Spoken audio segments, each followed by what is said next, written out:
Second lecture में cover किया है, तो उसको प्रोसीड करते हैं आगे। ठीक है, सीखा था हमने इलेक्ट्रॉनिक कॉन्फ़िगरेशंस। अब उसको यूज करते हुए हम ग्रुप, पीरियड एंड ब्लॉक को कैसे फाइंड आउट करते हैं, यानी कि पोजीशन जो है किसी एलिमेंट की वो कैसे बताते हैं, वो सीखने वाले हैं हम। ठीक है, तो स्टार्ट करते हैं। How to find position of an element, यानी कि ग्रुप, पीरियड एंड ब्लॉक। तो how to find group, period and block, तो कैसे फाइंड आउट करना है ये। ठीक है, सबसे पहला जो स्टेप है इसके रिगार्डिंग वो यही है कि आपको इलेक्ट्रॉनिक कॉन्फ़िगरेशन आनी चाहिए। ठीक है, तो सपोज मैं एक सिंपल सा एग्जांपल लेके सोडियम कवर किया था हमने, सोडियम करते हैं फिर से। ठीक है, एक हम यहाँ पे कवर करने जा रहे हैं मैग्नीज को। ठीक है, एक मैग्नीज कवर कर लेते हैं, और एक जो है मैं यहाँ से कवर कर लेता हूं जैसे कि किसी एक पी ब्लॉक के एलिमेंट को, जैसे मान लो ज़ीनोन। ठीक है, तो ये तीन एलिमेंट मैं अब जो है फाइंड आउट करके दिखाऊंगा, इनका ग्रुप, पीरियड और ब्लॉक। तीनों एलिमेंट इसमें कवर हो जाएंगे, तीनों इसमें ब्लॉक कवर हो जाएंगे, इसलिए मैंने तीन एग्जांपल्स पिक किए हैं। सोडियम जो है उसका इलेक्ट्रॉनिक कॉन्फ़िगरेशन सबको क्लियर है, 1s2 2s2 2p6 3s1। ठीक है, ये इसका इलेक्ट्रॉनिक कॉन्फ़िगरेशन है। तो जो ग्रुप होता है वो हम सीखेंगे अभी। पहले हम सीखते हैं ब्लॉक और फिर पीरियड। ये दोनों बताने बड़े आसान होते हैं, इलेक्ट्रॉनिक कॉन्फ़िगरेशन की हेल्प से इन दोनों को बताना बड़ा ही सिंपल होता है। जो ब्लॉक है वो कैसे कवर होगा, जो आप इलेक्ट्रॉन फिलिंग कर रहे हो सबशेल्स के अंदर, तो जो आपका लास्ट इलेक्ट्रॉन, जो किसी एलिमेंट का लास्ट इलेक्ट्रॉन जिस भी सबशेल में आपको दिखाई दे रहा है वही उसका ब्लॉक होगा। तो ब्लॉक यहां कवर हो जाता है, कौन सा, एस ब्लॉक। ठीक है, कौन सा कवर हो जाता है, एस ब्लॉक। दूसरा, अगर मैं पीरियड की बात करूं तो आपको जो देखना है, यहां पर देखना है कोएफिशिएंट्स को। ये जैसे 1 लिखा हुआ है आगे, 1, ये 2, ये 2, ये 3। आपको देखना है यहां पर एक हाईएस्ट वैल्यू को। तो हाईएस्ट वैल्यू क्या है यहाँ पे, 1 2 2 3 में से हाईएस्ट ऑब्वियसली 3 है, तो जो थर्ड होगा वो पीरियड हो जाएगा। तो पीरियड कौन सा हो गया, थर्ड। समझ में आ गया सभी को। ठीक है, अब बात करते हैं ग्रुप की। ग्रुप की बात करेंगे इन दोनों को फाइंड आउट करने के बाद। पहले हम इनके ब्लॉक और इनके पीरियड फाइंड आउट करते हैं। तो ग्रुप जो है हम इकट्ठा फाइंड आउट करेंगे इन सभी का, ताकि इजीली क्लियर हो जाए। ठीक है, तो चलते हैं आगे मैग्नीज के रिगार्डिंग। तो मैग्नीज का एटॉमिक नंबर है 25। इसके लिए कॉन्फ़िगरेशन हम लिखेंगे 1s2 2s2 2p6 3s2 3p6 4s2, और ये हो जाएगा 3d। चेक करते हैं कितना हो चुका है, 2 2 4 6 10 12 18 20, और यहाँ पर 5 बच गए। ठीक है, हमेशा याद रखना कि यहाँ तक 20 हो जाते हैं, तो ये इजी रहता है हमारे लिए कि 25 फिल करना तो डी में 5 आ जाएंगे। तो ये क्लियर हो गया सभी को। इसके रिगार्डिंग जो है मैं यहाँ लिख देता हूँ, पहले सोडियम का जो हमने केस फाइंड आउट किया। सोडियम का ब्लॉक कौन सा आया, एस ब्लॉक, थर्ड पीरियड, और यहाँ अभी ग्रुप हमें फाइंड आउट करना है। इसके रिगार्डिंग में क्या होगा, अब देखो यहाँ पर लास्ट इलेक्ट्रॉन एंटर कर रहा है डी में, तो सबको क्लियर है कि जो डी है लास्ट सबशेल है, उसका ब्लॉक कौन सा होने वाला है, डी ब्लॉक। तो मैग्नीज कौन से ब्लॉक से बिलोंग करता है, डी से। मैं यहाँ लिख देता हूँ इसके लिए डी ब्लॉक। पीरियड बताओ कौन सा होगा, हाईएस्ट वैल्यू क्या है, 1 2 2 3 3 4, 3 में से हाईएस्ट क्या है, 4। तो हम क्या लिखेंगे, फोर्थ पीरियड। पीरियोडिक टेबल में चेक करना है इनको। ठीक है, रह गया ग्रुप, ग्रुप भी फाइंड आउट करेंगे। ठीक है, अब ज़ीनोन फाइंड आउट करते हैं। जैसे मैं ये बोल रहा हूँ 1 2 2, मैंने कोएफिशिएंट कहा था, एक्चुअल में ये क्वांटम नंबर होता है। ठीक है, क्वांटम नंबर क्या होता है अभी इस टॉपिक को कवर करने के बाद आज ही सीखेंगे। ठीक है, मैंने बताया था इससे पहले फर्स्ट लेक्चर में शायद कि जो आप क्वांटम नंबर की बात करेंगे, ये जो हम पढ़ रहे हैं इलेक्ट्रॉनिक कॉन्फ़िगरेशंस के बारे में, सबशेल्स के बारे में, ये सारी चीजें कहां से आती हैं, इनका जो बेसिक लॉजिक है वो निकल कर आता है क्वांटम नंबर में से। और जो क्वांटम नंबर है वो बेसिकली हमने डिटेल में स्टडी करने हैं स्ट्रक्चर ऑफ एटम में, पर मैं समझता हूँ कि उसको हम स्टडी कर सकते हैं। इतना बेसिक मैं तुम्हें फाउंडेशन सीरीज में समझा चुका हूँ, जिसने फर्स्ट लेक्चर और सेकेंड लेक्चर बड़े मन से पढ़ा है, तो उसको ये वीडियो बड़े अच्छे से क्लियर होगी और क्वांटम नंबर का एक इंट्रोडक्शन जो है हम समझ सकते हैं। ठीक है, हमें ये स्टोरी समझ में आ सकती है कि जो सबशेल्स हैं वो क्या होते हैं। ठीक है, तो पहले ज़ीनोन को कवर करते हैं। ज़ीनोन का एटॉमिक नंबर होता है 54। ठीक है, तो ज़ीनोन का एटॉमिक नंबर है 54, तो इसके लिए हम कॉन्फ़िगरेशन करेंगे 1s2 2s2 2p6 3s2 3p6 4s2 3d10। यहां तक तो मैंने कवर कर दिया फटाफट से। 3d10 3d के बाद अगर आता है तो अच्छी बात है, अदरवाइज वो 1s 2s 3s 4s और ऐसे कटिंग करना सिखाया था, उसके हिसाब से कर सकते हो। ये करने की जरूरत नहीं पड़ती अगर हम प्रैक्टिस करना शुरू कर दें तो इनकी। 3d के बाद आएगा 4p, p में 6 आएंगे, ठीक है। 4p के बाद जो है फिर क्या आने वाला है 5s, यहां पे कितने आ जाएंगे 2, तो कितने हो गए 30 36 38। क्लियर है सभी को? ओके। उसके बाद जो है फिर हम आगे इसको कवर करेंगे 5s2 के बाद फिर आता है हमारा 4d10। अब 4d10 आ गया, 10 का मतलब ये वहां तक हो गए 48, ठीक है। 4d के बाद जो है वो लास्ट आता है 5p6, तो एक बार टोटल कर दो 2 4 6, मतलब यहां तक तो 30 हो चुके हैं, 36 38 48 और ये कितना हो गया 54। एटॉमिक नंबर मैच हो गया हमारा यहां तक, ठीक है। तो हमारी ये इलेक्ट्रॉनिक कॉन्फ़िगरेशन आ गई ज़ीनॉन के केस में। अब जो ज़ीनॉन का केस है, ठीक है, जो इसका केस है ज़ीनॉन का केस है, उस केस में अगर हम आगे बढ़े हमें इसका ब्लॉक कौन सा मिलेगा, सबको पता चल चुका है अब तक, पी ब्लॉक से बिलोंग करता है। तो इसका आंसर यहां लिख देता हूं पी ब्लॉक, ठीक है। और पीरियड बताओ सबसे पहले कौन बताएगा कि 1 2 2 3 में सबसे हाईएस्ट क्या है 5 है, यहां पे भी आ गया वहां पे भी आ गया, कोई मैटर नहीं है। तो फिफ्थ पीरियड हो गया इसका। तो ये थी अब तक की स्टोरी। ग्रुप को छोड़ करके ब्लॉक और जो पीरियड है हमने तीनों एलिमेंट के फाइंड आउट कर लिए, और ये बड़ा आसान था अगर इलेक्ट्रॉनिक कॉन्फ़िगरेशन आती है तो, ठीक है। आगे कवर करते हैं ग्रुप को। अब जो ग्रुप है, ग्रुप को कवर करने के लिए आपको समझ में मतलब आपकी मेमोरी में होना चाहिए कि जो पीरियोडिक टेबल है उसका डिजाइन कैसा है। उसका डिजाइन मैं यहां बनाता हूं छोटा सा, कुछ इस टाइप का डिजाइन है। क्लियर है सभी को? आपको पता है कि जो एस ब्लॉक है सबसे पहले होता है, फिर डी ब्लॉक और फिर पी ब्लॉक। क्लियर है? टोटल ग्रुप सबको पता है कितने होते हैं 18 ग्रुप होते हैं, ये भी सबको पता है। एस ब्लॉक में मैक्सिमम कितने भर सकते हैं 2, तो 2 ब्लॉक तो इसमें होंगे 2 ग्रुप, यानी कि इसमें डी में हम 10 भर सकते हैं, तो 10 जो ग्रुप है वो किसमें कौन से ब्लॉक में होंगे डी में, ये डी यहां तक होता है। और पी में मैक्सिमम 6 इलेक्ट्रॉन फिलअप करते हैं ना, ठीक है, तो यहां पर कितने होंगे 6, तो 2 ग्रुप एस के 10 डी के और 6 पी के, टोटल ग्रुप कितना हुआ वही 18 आ जाएगा यहाँ पे। तो ये बात भी इसमें समझ में आ गई होगी आज कि जो एस ब्लॉक है उसमें 2 ही ग्रुप क्यों होते हैं, क्योंकि इसमें 2 ही इलेक्ट्रॉन फिलअप कर सकते हैं। डी में 10 क्यों होते हैं 10 इलेक्ट्रॉन फिलअप कर सकते हैं, ये भी समझ में आ गया होगा। क्लियर है सभी को?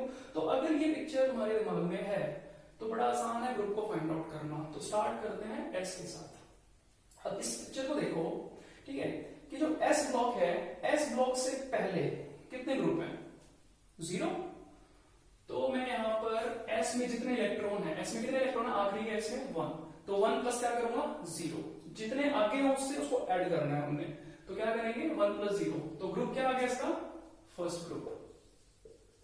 क्लियर हो गया सभी को? फर्स्ट ग्रुप, ठीक है। सेकंड देखो, सेकंड में आखिरी इलेक्ट्रॉन आ रहा है डी में, डी में कितना 5, तो डी में अगर 5 है तो डी जो है, डी देखो कहां पर है, ये रहा डी, डी से पहले कितने हैं ग्रुप में 2, ये दिख रहा है यहाँ पे, डी से पहले कितने हैं 2, तो डी में है टोटल 5, तो 5 प्लस 2 करें कितना आ गया ग्रुप 7th, ये मैंने यहाँ पे यहीं पे लिख देता हूं मैं 7th ग्रुप, 7th ग्रुप। समझ आया सभी को?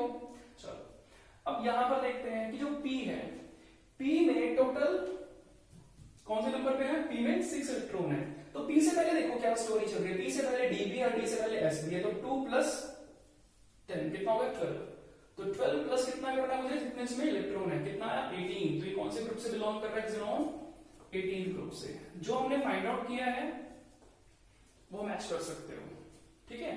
तो इस तरह से हम ग्रुप ब्लॉक और पीरियड फाइंड आउट कर लेंगे, ठीक है। और कुछ बुक्स में लिखा होता है कि आपको ग्रुप फाइंड आउट करना है तो उसके डायरेक्ट फॉर्मूला दे रखे हैं, फॉर्मूला पे जाने की जरूरत नहीं, यहीं से बना सकते हो। मैं यहाँ पे बना रहा हूं, देखो लास्ट इलेक्ट्रॉन के रिगार्डिंग में लिख रहा हूं 3 बातें। अगर लास्ट इलेक्ट्रॉन हो एस में तो उसमें कितना ऐड करना है 0 ऐड करोगे उसमें, ठीक है।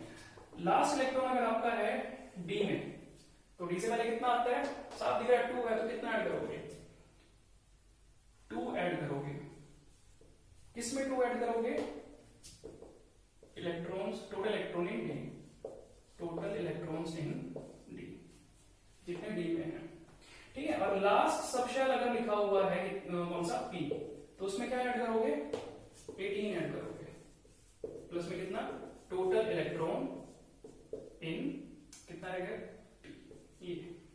तो ये इस तरह से है, ठीक है। जैसे इस फॉर्मूला के रिगार्डिंग लिखूं तो एस में 1 था, 1 प्लस 0 कितना है फर्स्ट ग्रुप, ये लिखा हुआ है। इसके रिगार्डिंग लिखो तो डी में 5 है, तो डी में 5 है, टोटल इलेक्ट्रॉन इन डी यानी 5 प्लस 2 कितना है 7th ग्रुप, और ये इस हिसाब से कर सकते हो। तो क्लियर हो गया सभी को कि ग्रुप पीरियड और ब्लॉक जो है कैसे फाइंड आउट करेंगे, ठीक है। इसमें एक छोटा सा पॉइंट और है, एक और एग्जांपल देके समझा रहा हूं, तब तक नोट करो। ओके, तो एक जो मैं एग्जांपल यहां पे देने जा रहा हूं कॉपर का है, ठीक है। कॉपर का क्योंकि एक्सेप्शनल केस है इसलिए पिक कर रहा हूं मैं इसको, ठीक है। इसके अकॉर्डिंग बाकी के एक्सेप्शनल केसेस को आप कवर कर लोगे। तो एक्सेप्शनल केस है कॉपर, कॉपर का कॉन्फ़िगरेशन होगा 1s2 2s2 2p6 3s2 और ये आएगा 3p6 4s2 3d9। ये सीखा था हमने कि डी में 9 तो 10 कर लेंगे, तो क्या करने वाले हैं s से 1 इलेक्ट्रॉन लेकर के इसको दे देंगे, ये हो गया 10। अब अगर इसका हमने ग्रुप निकालना तो ग्रुप क्या सॉरी पीरियड निकालना, तो पीरियड हो गया इसका हाईएस्ट कितना फोर्थ पीरियड हो गया, ब्लॉक हो गया डी, इतना तो आसान है। लेकिन इसके केस में ग्रुप अगर हम निकाल रहे हैं तो कई बार हमसे गलती क्या होती है, हम 2 प्लस ये रहा फॉर्मूला 2 ऐड करना है डी वाले इलेक्ट्रॉन्स में, ठीक है। और इसको थोड़ा ठीक कर लेना, ये 18 जो था इसमें 12 आएगा क्योंकि पी से पहले 12 है ना, ठीक है, ये कवर कर लेना।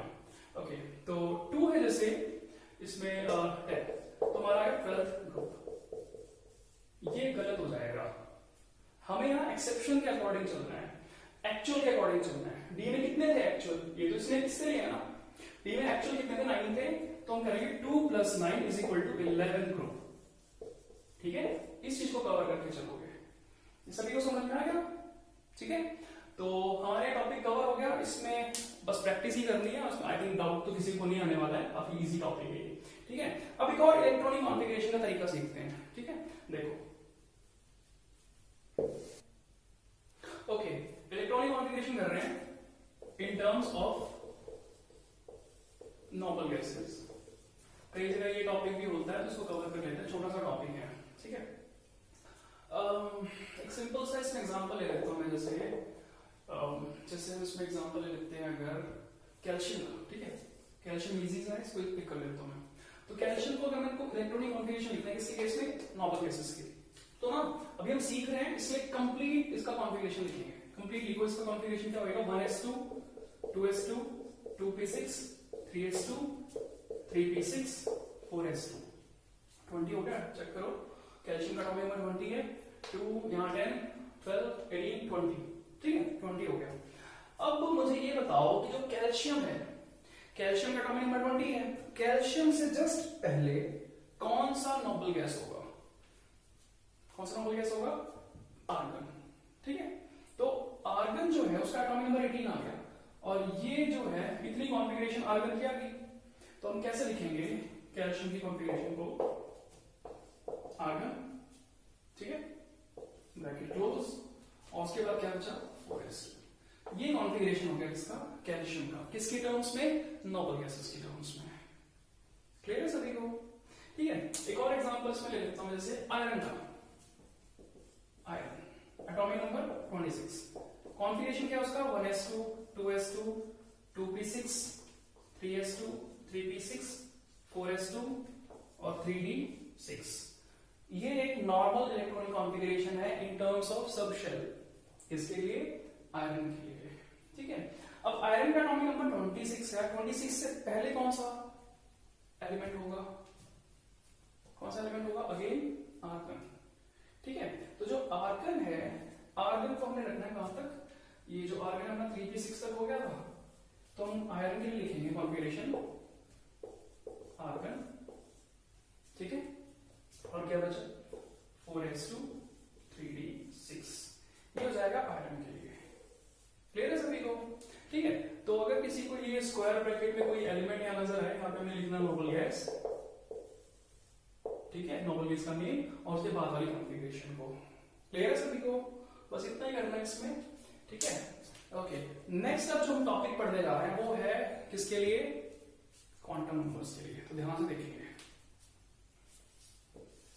ओके, क्वांटम नंबर देखते हैं फिर। क्वांटम नंबर होते क्या हैं, बड़ा इंपॉर्टेंट टॉपिक है भाई। क्वांटम नंबर्स, जो क्वांटम नंबर्स हैं बेसिकली क्वांटम नंबर 4 नंबर्स का या 4 हम कहें कि टर्म्स का एक ग्रुप होता है, जो हमें हर एक क्वांटम नंबर जो है हमें इलेक्ट्रॉन के बारे में स्पेसिफिकली पोजीशंस के बारे में बताएगा उसकी। ठीक है, तो हम लिख देते हैं यहाँ पर definition, set of 4 numbers which explain orientation, मतलब कि उसकी जगह प्रॉपर क्या है, एंड मैग्नेटिक नेचर ऑफ किसके बारे में, इलेक्ट्रॉन के बारे में। ठीक है, तो जो इलेक्ट्रॉन का नेचर है, मैग्नेटिक नेचर है, जो उसकी ओरिएंटेशन है, उसके बारे में आपको जो भी नॉलेज मिलने वाली है वो मिलेगी क्वांटम नंबर्स के थ्रू। ठीक है, तो मैंने यहाँ लिखा सेट ऑफ 4 नंबर, तो मतलब ये तो पता ही चल गया कि क्वांटम नंबर टोटल 4 तरीके के होते हैं। मैं नाम लिख देता हूँ, नेक्स्ट उसको फिर एक्सप्लेन करते हैं। सबसे पहला जो है वो है प्रिंसिपल क्वांटम नंबर। ठीक है, प्रिंसिपल क्वांटम नंबर, इसको हम डिनोट करते हैं एन की हेल्प से। ये हो गया हमारा प्रिंसिपल क्वांटम नंबर। क्लियर है सभी को? ओके, सेकंड जो है, सेकंड जो आता है हमारा प्रिंसिपल क्वांटम नंबर के बाद, वो है secondary quantum number. Secondary quantum number, ठीक है, अब इसके नाम भी थोड़े से ज्यादा ही हैं। सेकेंडरी क्वांटम नंबर हो गए, तो सेकेंडरी क्वांटम नंबर के बाद एक इसका नाम हो जाता है एजीमुथल क्वांटम नंबर। ठीक है, एक और नेम आ जाता है इसका, यहां लिख देता हूं मैं, सबसाइडरी क्वांटम नंबर। ठीक है, सबसाइडरी क्वांटम नंबर आ जाएगा। और इसको जो है हम मैग्नेटिक एंगुलर क्वांटम नंबर बोल देते हैं, एंगुलर क्वांटम नंबर। ठीक है, बेसिकली जितने ज्यादा इसके नाम है उतनी ज्यादा नॉलेज दिखता नहीं है वैसे। ठीक है, तो देखो जो है हम कवर करते हैं उसको। तो ये हो गए 2। थर्ड नंबर में आता है आपका magnetic quantum number, magnetic quantum number. Okay, और जो लास्ट है वो है आपका spin quantum number, spin quantum number. Clear है सभी को? तो 1 बाय 1 इनके बारे में पढ़ते हैं कि हमें क्या बताने वाले हैं। ठीक है, ओके।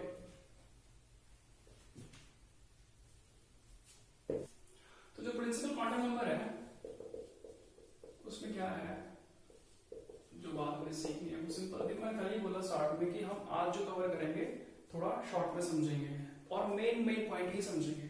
ठीक है, तो जो क्वांटम नंबर है, प्रिंसिपल क्वांटम नंबर है, उसको डिनोट करेंगे एन के साथ। और यहाँ पे बताता क्या है, simple, it tells us about number of shell. ठीक है, यानी कि दैट इज मेन शेल, हमें मेन शेल के बारे में बताएगा। बड़ा इजी है यार ये। अगर एन की वैल्यू 1 मिलती है ना तुम्हें, अगर एन की वैल्यू 1 मिलती है तो इसका मतलब है कि के शेल, मेन एनर्जी शेल के बारे में बता रहा है, सिंपल।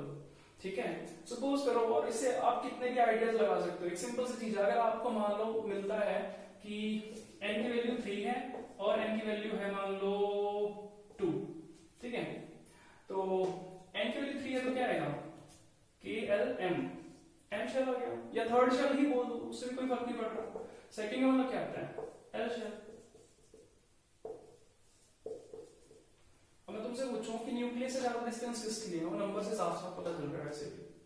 तो न्यूक्लियस से ज्यादा डिस्टेंस किसके केस पे है, ठीक है, उसके बारे में समझ लो, या ये समझ लो कि मेन एनर्जी शेल कौन सा है। इजी है, ठीक है, तो इतना यहां पर करके चलना है कि हमें मेन एनर्जी शेल के बारे में बताएगा। उसके बाद जो सेकेंडरी क्वांटम नंबर है, जो सेकेंडरी क्वांटम नंबर है, इसके काफी सारे नाम थे, ठीक है, वो हमें क्या बता रहा है। पहली बात तो सेकेंडरी क्वांटम नंबर जो है उसको हम एल से डिनोट करते हैं, और ये बताता क्या है, ये हमें बताएगा सब शेल के बारे में।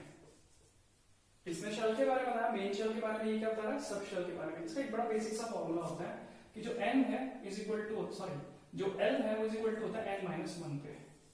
ये फॉर्मूला याद रखेंगे, कितना, n-1। एग्जांपल कैसे है इसके बारे में थोड़ा सा खोलता हूं कि क्या होगा। मान लो n की वैल्यू है 1, तो उस केस में बताओ l की वैल्यू कितनी आने वाली है, डेफिनेटली 1 - 1 कितना, 0। और अगर l की वैल्यू 0 आती है तो जो आपका सबशेल आने वाला है वो होगा s सबशेल, ठीक है, समझ आ गया। उसी तरह से अगर n की वैल्यू है 2 तो l की वैल्यू कितनी आने वाली है, 2 - 1 इज इक्वल टू कितना, 1, और 1 का मतलब हो गया p सबशेल। क्लियर है सभी को। उसी तरह से अगर n की वैल्यू 3 है तो l की वैल्यू जो है वो कितनी आने वाली है, 3 - 1 इज इक्वल टू 2, और 2 का मतलब हम लेंगे d सबशेल। क्लियर है सभी को। और n की वैल्यू अगर मैं ले रहा हूं 4 तो जो l की वैल्यू कितनी आने वाली है, 4 - 1 यानी कि 3, और 3 अगर आता है तो उसका मतलब आता है ये f सबशेल। समझ में गया। तो अगर l की वैल्यू 0 है तो f सबशेल, 1 है तो p सबशेल, 2 है तो d सबशेल, ठीक है, इस तरीके से चलना है। तो फर्स्ट जो है, ध्यान से समझना इस चीज को, जो n की वैल्यू 1 है उसके लिए मैक्सिमम सबशेल s आएगा, इसीलिए फर्स्ट शेल के अंदर सिर्फ एक ही सबशेल हमने बनाया था। लॉजिक समझ में आया। उस दिन हम जो सेकंड लेक्चर में किया था कि हमने जो है एक ही बनाया था, क्योंकि एक सबशेल आ रहा है, लॉजिकली एक आ रहा है। n के बारे में अगर बात करूं मैं, 2 जो है, ठीक है, तो जो 2 है, 2 के केस में मैक्सिमम कहां तक जाता है सबशेल, p तक, ठीक है। जैसे कि आपने देखा होगा 2 के केस में 2s होता है, 2p होता है। क्या 2d देखा है, नहीं देखा ना, इसीलिए नहीं देखा क्योंकि आप मैक्सिमम ही यहां तक जाते हो। उसी तरह से 3 के केस में देखो, अगर n की वैल्यू 3 है तो l की वैल्यू कहां तक कॉरेस्पॉन्ड करेगी, d तक।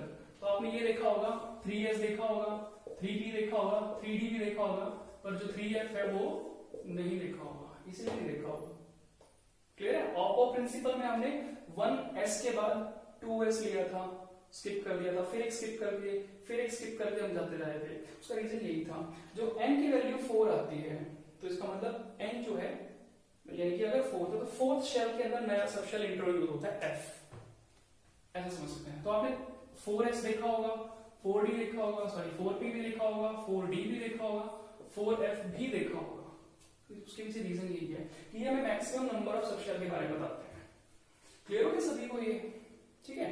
यहां से क्वेश्चन भी डेवलप होता है। क्वेश्चन क्या डेवलप होता है, 2p is possible but 2d is not possible. Why? तो तुम बता सकते हो, by the secondary quantum number जो सेकंड शेल है उसकी मैक्सिमम वैल्यू भी कहां तक जाती है, p तक जाती है। कैसे जाती है, बाय दिस फॉर्मूला। क्लियर है सभी को। तो प्रिंसिपल क्वांटम नंबर में किसके बारे में बता रहा है, मेन एनर्जी शेल के बारे में, ठीक है। और जो हमारा सेकेंडरी क्वांटम नंबर है वो किसके बारे में बता रहा है हमें, सब शेल के बारे में, कि सब शेल मैक्सिमम कहां तक जाएगा। फर्स्ट शेल में एक ही सब शेल s होगा, क्योंकि s के ऐसे तरह कुछ नहीं है, ठीक है। n में p सब शेल, p के बाद वाला नहीं होगा, ठीक है। क्लियर हो गया सभी को ये।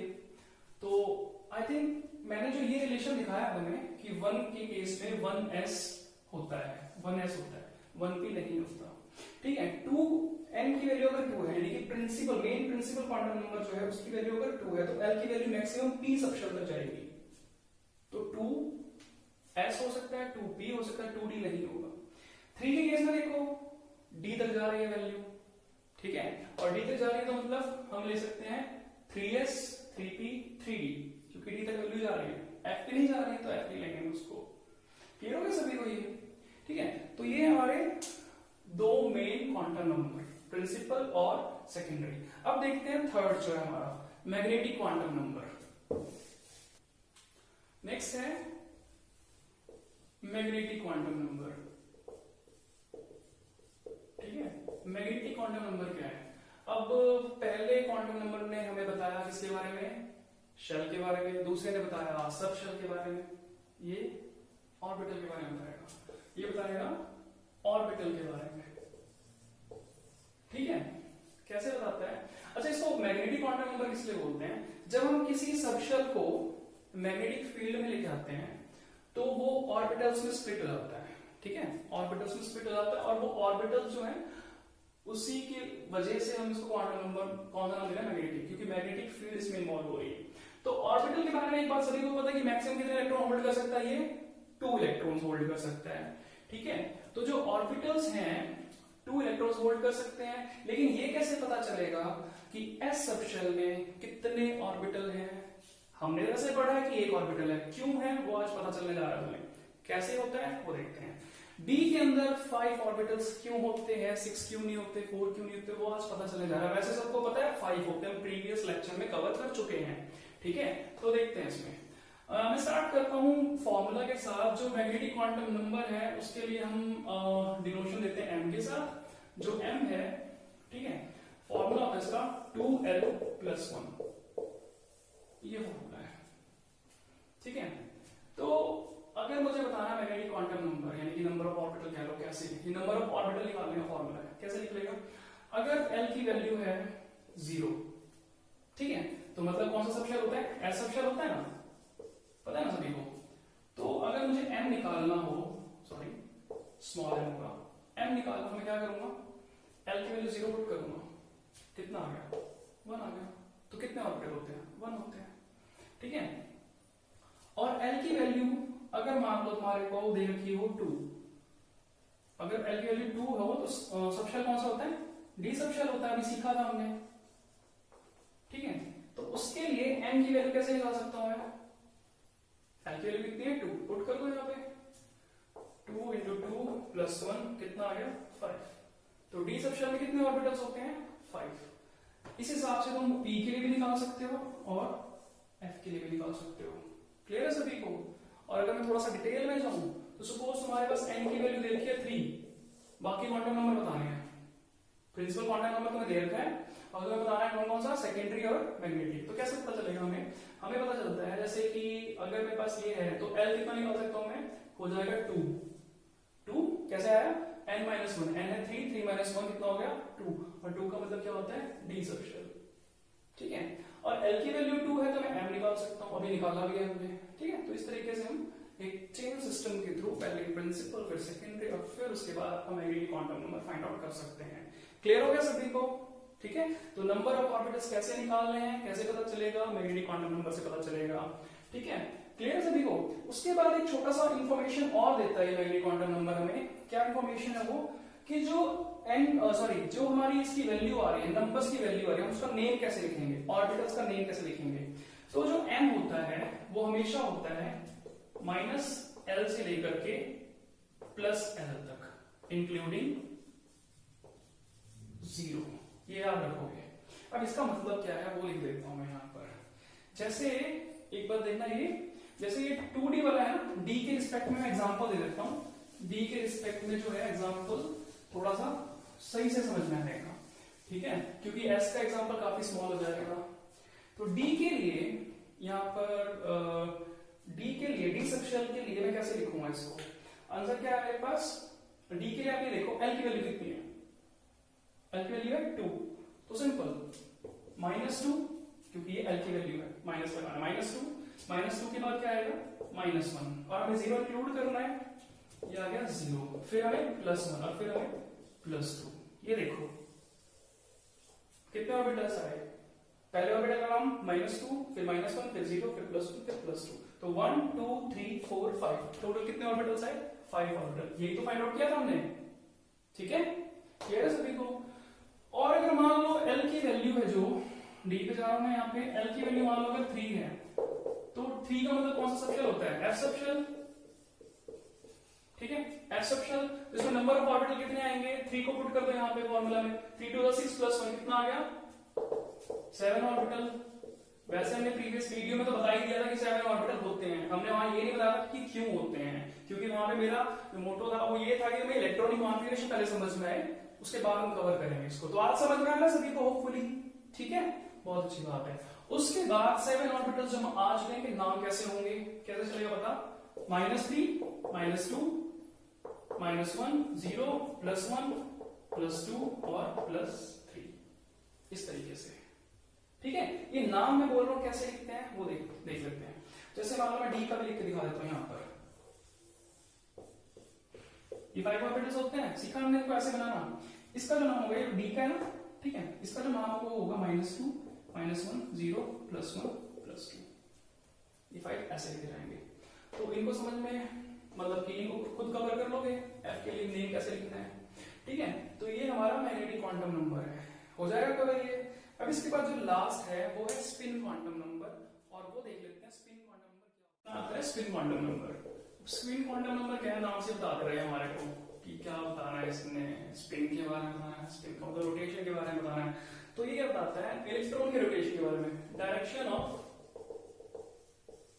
Rotation of electron on axis.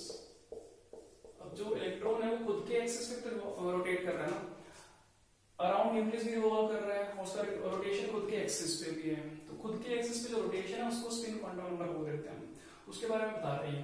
अगर मान लो क्लॉकवाइज डायरेक्शन में रोटेट कर रही है, अगर डायरेक्शन है क्लॉकवाइज, तो उसको हम दिखाते हैं +1/2 से, या फिर उसको दिखाते हैं अप स्पिन करके, या फिर इसको इस तरह से भी डिनोट कर सकते हैं, ठीक है।